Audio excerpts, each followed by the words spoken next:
नीतीश कुमार जी विपक्षी एकता के सूत्रधार हैं और सूत्रधार कभी नाराज नहीं होता है। देश के आदरणीय प्रधानमंत्री जी का मुंबई में वो भाषण दे रहे हैं, कह रहे हैं vote for India, vote for India, vote for India.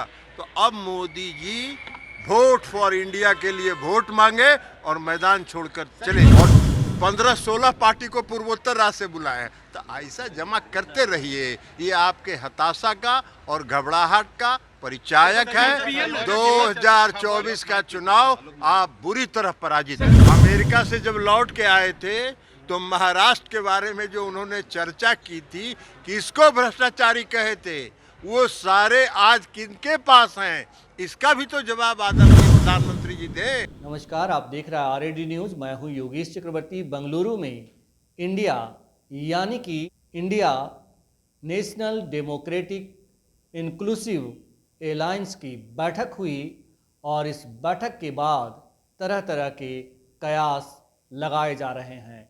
खास करके इंडिया के सूत्रधार नीतीश कुमार के बारे में कहा जा रहा है कि वे नाराज हैं क्योंकि उन्हें संयोजक नहीं बनाया गया। यही नहीं, मीडिया में तरह तरह की खबरें फैल रही है।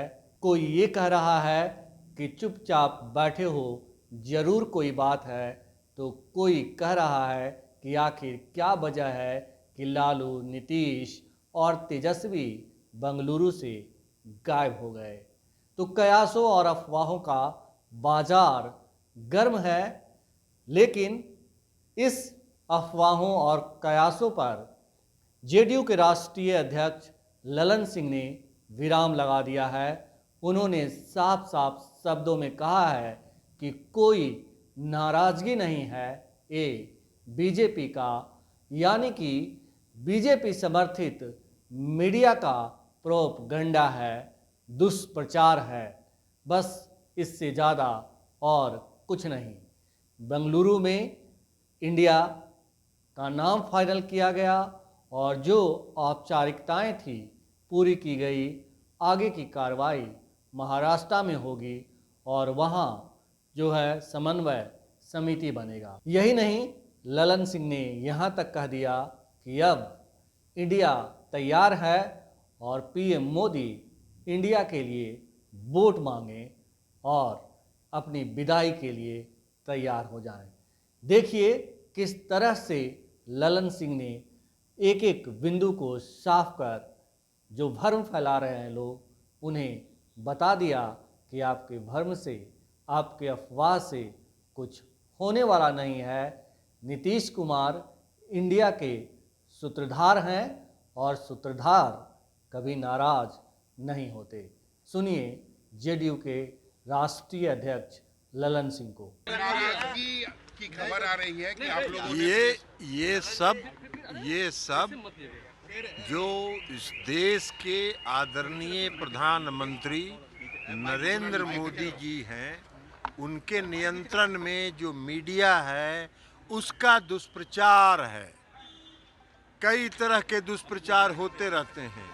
अफवाह फैलाने में बड़का झूठा पार्टी का साथ इस देश की गोदी मीडिया भी दे रही है। सच्चाई क्या है? सुशील मोदी ने सबसे पहले सच्चाई क्या है? पहले पूरी बात मेरी सुन लीजिए ना, कि आप ही का बतवा हम डिक्टेशन आपका हम सुने। नहीं सर, बोले आप बोले। और कई तरह के दुष्प्रचार हुए हैं पिछले कई दिनों में।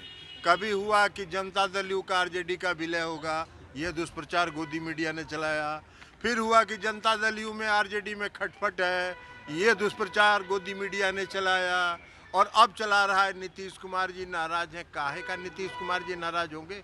नीतीश कुमार जी विपक्षी एकता के सूत्रधार हैं और सूत्रधार कभी नाराज नहीं होता है। इंडिया सबों की सहमति से नाम तय हुआ है। सुशील मोदी जी अपने छपास रोग से ग्रस्त हैं, उनको रहने दीजिए। हम तो आग्रह करेंगे, क्योंकि हमने एक वीडियो देखा है इस देश के आदरणीय प्रधानमंत्री जी का, मुंबई में वो भाषण दे रहे हैं, कह रहे हैं vote for India, vote for India, vote for India. तो अब Modi ji vote for India के लिए वोट मांगे और मैदान छोड़कर चले जाएं। तक मैं भी 5 वर्ष रहा एनडीए में, आज तक कभी मोदी जी ने एनडीए की बैठक नहीं बुलाई, आज तक कभी बैठक नहीं हुई। हम भी 5 साल पार्लियामेंट में रहे एनडीए में, लेकिन नहीं हुई बैठक। अब उनको काहे का बैठक बुलाने का चिंता हो गया? तो घबराहट में ही ना, हताशा में ही ना, जिसको जिसको बुलाए हैं 23 गो सीट है पूरे पूर्वोत्तर राज्य में, और 15-16 पार्टी को पूर्वोत्तर राज्य से बुलाए हैं। तो ऐसा जमा करते रहिए, ये आपके हताशा का और घबराहट का परिचायक है। 2024 का चुनाव आप बुरी तरह पराजित हैं। पीएम ने कहा है कि भ्रष्टाचारी सब एक हो रहे हैं। अरे भ्रष्टाचारी पीएम तो खुद अपनी बात को याद कर लें। महाराष्ट्र में किसको भ्रष्टाचारी वो कर रहे थे? अमेरिका से जब लौट के आए थे तो महाराष्ट्र के बारे में जो उन्होंने चर्चा की थी, किसको भ्रष्टाचारी कहे थे? वो सारे आज किनके पास हैं? इसका भी तो जवाब आदरणीय प्रधानमंत्री जी दें। अभी ये सब कोई बात नहीं है। अब अगली बैठक जब मुंबई में होगी तब आगे की चर्चा होगी।